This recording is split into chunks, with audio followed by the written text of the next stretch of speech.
I'm just using the fromage machine upwards on our client's face, and she's feeling warmth. So this device typically heats up to 45 degrees, and she's going to feel a little bit of a prickling.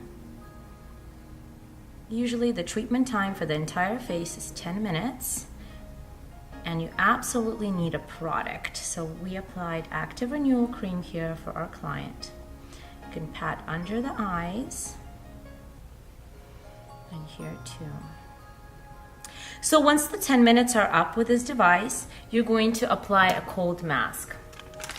So we have a special mask for this treatment. This is our Hydrating Cellulosic mask, and it comes in a pouch with a little mesh on it. So I'm going to open it up.